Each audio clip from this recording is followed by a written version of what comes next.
thème est effectivement suffisamment brûlant, j'allais dire, pour qu'on y accorde beaucoup d'attention aujourd'hui.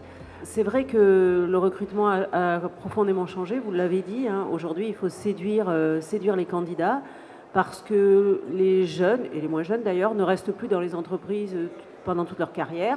On fait un passage dans une entreprise, on apporte son savoir, son expertise, mais on ne va pas y rester toute sa vie. Donc les gens veulent choisir, et ils ont bien raison, des entreprises où on leur propose un emploi et un job qui correspond à leurs compétences, mais aussi une entreprise où ils se sentent bien, une entreprise qui partage des valeurs avec eux, qui a un autre regard aussi sur l'environnement, la société, et cette responsabilité sociétale de l'entreprise qui aujourd'hui est un facteur nouveau et très important.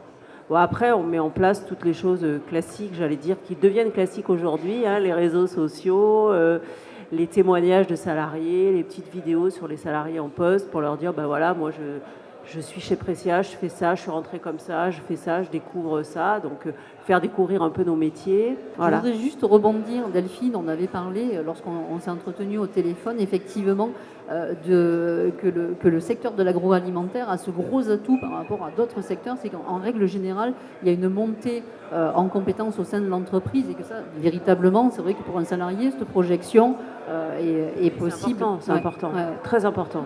Nous, on a de nombreux exemples et c'est vrai que ça, c'est un point fort que l'on met beaucoup en avant dans l'entreprise. C'est vrai que dans le secteur agroalimentaire, c'est une des particularités et je pense que c'est quelque chose qui doit être valorisé davantage. C'est le fait que souvent des salariés qui ont commencé en tant qu'opérateurs ou conducteurs de machines dans l'environnement de production ont des possibilités d'évolution qu'on ne trouve pas forcément dans d'autres secteurs d'activité. Et c'est un levier, je pense, pour fidéliser aussi des jeunes ou des moins jeunes dans les entreprises. C'est vrai que le recrutement, c'est devenu une vraie problématique. Alors, depuis 5 ans, nous, on a connu une très forte croissance de l'entreprise. On a, en 4 ans, intégré, on est passé de 120 collaborateurs à 200. Donc, je vous laisse imaginer l'énergie qu'il faut déployer pour avoir autant de compétences. Et donc du coup, on a vraiment tout mis en œuvre. Alors on a déployé des choses différentes, mais par exemple côté développement, on a vraiment tout misé sur le savoir-faire en se mettant, par exemple, on a ouvert une agence à Lyon, on s'est rapproché des laboratoires, on s'est rapproché des écoles d'ingénieurs en développant de réels partenariats. On a mis, par exemple, on a aujourd'hui des thèses en cours dans l'entreprise pour faire en sorte aussi que ces jeunes ils restent chez nous, ils se sentent bien chez nous, ils se voient évoluer chez nous. On a des programmes de formation interne pour les développeurs parce qu'évidemment, du coup, on a des doctorants qui vont transmettre en interne dans l'entreprise aux équipes de développement pour vraiment créer une émulsion interne et faire en sorte que les gens se sentent bien chez nous et aient envie de rester et donnent le meilleur d'eux-mêmes. On travaille aussi beaucoup notre attractivité. Alors, on va aussi essayer de donner envie. C'est ce que dans le faire savoir, on parlait de faire savoir, oui. En fait. On va voir un sujet à ce ouais, là-dessus.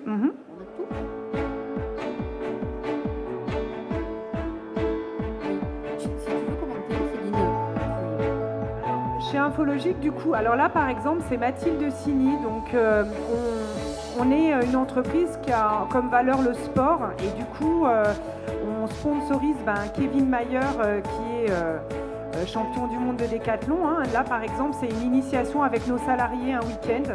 Donc, on a eu la chance d'apprendre à sauter à la perche avec Kevin. Ça, c'est quelque chose qui est fortement apprécié. Et du coup, nos salariés vont se retrouver aussi le week-end pour plein d'événements, différents événements. Alors ça, c'est par exemple le semi-marathon de Bourg-les-Valences auquel on participe chaque année. Et du coup, ça permet de donner de la cohésion aux équipes. Ça, c'est la course inter-entreprise qui a lieu au mois de juin sur le plateau de l'Otagne. On est aussi évidemment pas seulement basé à Bourg-les-Valences où on a notre siège social, hein, mais là, ça, c'est notre site de Carquefou. Alors, comme vous voyez, on a refait tous nos locaux. On a investi dans nos locaux, les gens sont quand même très très très bien installés, on va dire, autant à Bourg-les-Valences, à Carquefou, à Toulouse, où on a vraiment équipé l'ensemble de nos sites. Je pense que ni les entreprises, ni nous, en termes de com, ne pouvions nous projeter sur le fait d'être dans cette dimension, de venir travailler, montrer, travailler l'image, marketer l'image, parce que c'est ce dont on parle quand même, et dans le bon sens du terme. Une réaction à ce qu'on vient de voir ou des choses déjà connues par vous? Et c'est vrai que quand même pas mal d'entreprises ont cette démarche quand même, sachant qu'on évoquait les jeunes et les moins jeunes. Toutes les entreprises sont confrontées à quelque chose dont on entend parler depuis longtemps, c'est comment comprendre les générations qui arrivent dans l'entreprise. Elles ont des besoins différents, elles ont des réactions différentes elles attendent du management aussi, autre chose. Je ne suis pas du tout d'accord avec ce que disait dans le micro-trottoir tout à la fin Oui. du micro-trottoir, il y a une personne qui dit on cherche des jeunes passionnés et ça, on n'en trouve pas ou ça ne court pas les rues. C'est pas vrai, des jeunes passionnés, il y en a plein, et au contraire, les jeunes sont une très belle ressource pour l'entreprise. Il faut juste apprendre à s'adapter à leurs désirs.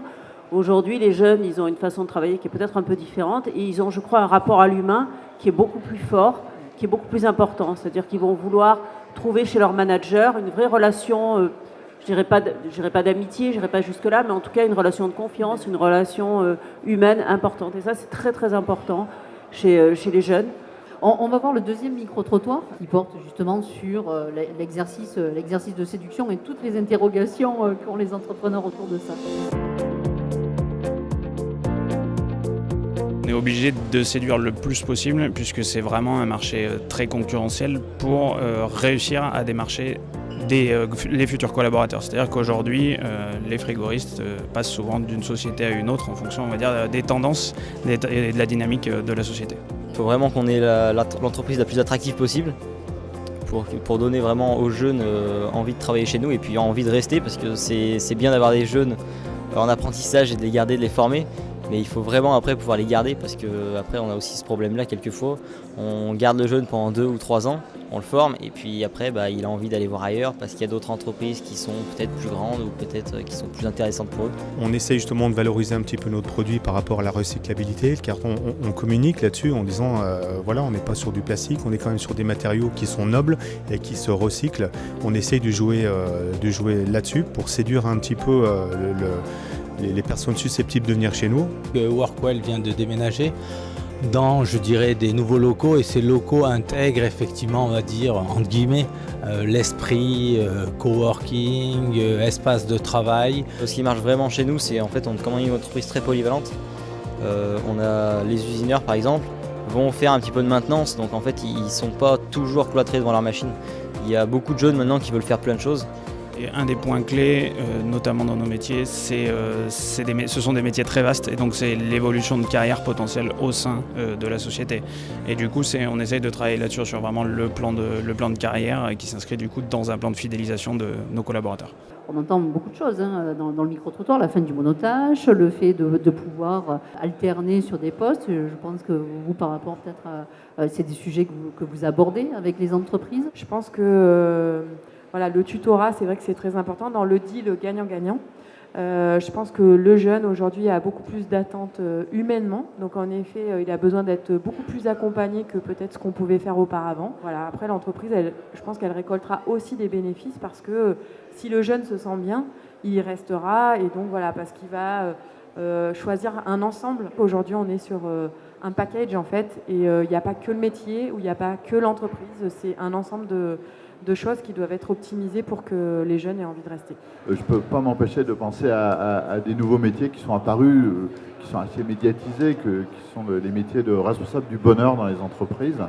Et c'est vraiment ça. C'est-à-dire que c'est ce qu'attendent les gens, c'est-à-dire qu'ils veulent venir travailler et être bien dans leur travail. Ce que veulent aussi les candidats et les salariés de manière générale, c'est savoir pour qui ils travaillent.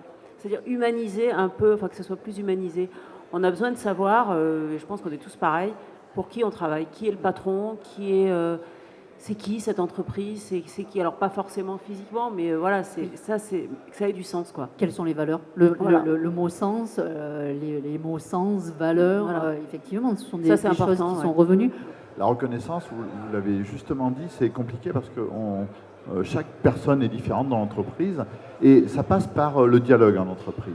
Et le problème des entreprises agroalimentaires, du secteur global, c'est que dans des entreprises, faut bosser, quoi. Le rythme il est souvent soutenu, ce que vous évoquiez, c'est-à-dire les manifestations, le week-end, etc., ça sert justement à faire dialoguer les gens entre eux. Ils vont discuter quand ils vont aller faire la course contre le cancer ou l'art des choix. Et c'est ça qui est important. D'abord, c'est des personnes qui ne travaillent pas dans les mêmes services. Bon, nous, on est quand même un peu nombreux, donc les gens ne se connaissent pas forcément tous. Oui. Et c'est un moyen aussi d'avoir une transversalité entre les gens qui sont dans les différents services, de se connaître. Ah bah toi, tu travailles aux expéditions, mais je ne t'ai jamais vu parce que moi, je suis au service RH ou à la finance. Et ça permet aussi cette cohésion-là. Et ça permet de baisser un peu toutes les barrières qui, malheureusement, existent dans l'entreprise, forcément, en fonction des fonctions de chacun.